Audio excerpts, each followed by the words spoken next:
Tutorial daw para sa bidyong ito. Madali lang to mga lods. Tara, gawin natin. Let's go.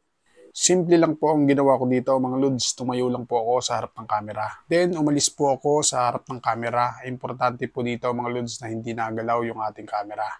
Then umpisahan po natin sa pag-cut sa ating video. Yung hindi po natin kailangan. Tap po natin para ma-highlights. Then saka po natin piliin yung split. Then, abante po tayo, saka po tayo mag-split pag wala na yung ating karakter. Then, yung nasa gitna, delete na po natin. Hindi na po natin kailangan yan. Tapos po, maglalagay na po tayo ng ating smoke effect dyan. Piliin lang po natin yung overlay sa baba. Then, add overlay. Siyempre po, dapat po nakaabang na yung ating effect sa ating gallery. I-add na lang po natin. Dito mga lods, ilalagay ko na lang po sa comment section yung effect na yan. I-screen record nyo na lang po para madali nyo makopya. Ngayon po, para matanggal yung black background dyan, piliin lang po natin yung splice sa baba. Then, piliin po natin dyan yung filter.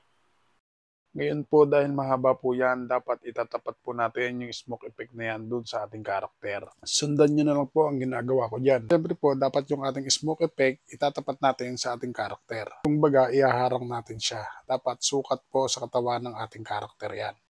Kapag goods na po tayo dyan, i-play po natin.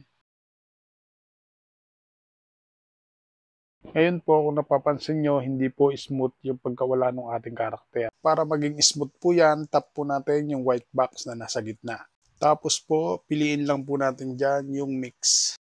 Tapos po, mag-adjust lang po tayo dyan. Kapag goods na po tayo dyan, i-play po natin.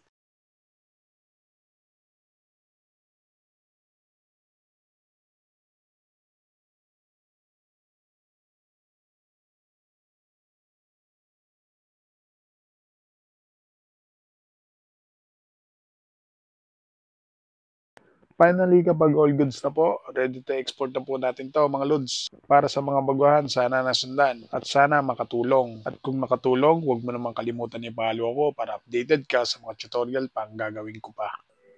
Nasundan po ba? Sana nasundan. At sana nakatulong. At kung nakatulong, pakishare mo naman ang video ito para makatulong din po sa iba. Text ko lang po yung mga nag-comment sa video ito.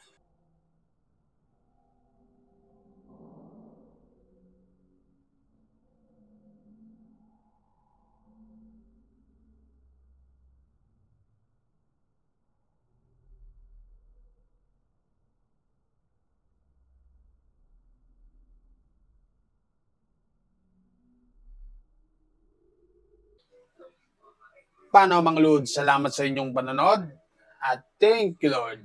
Peace out.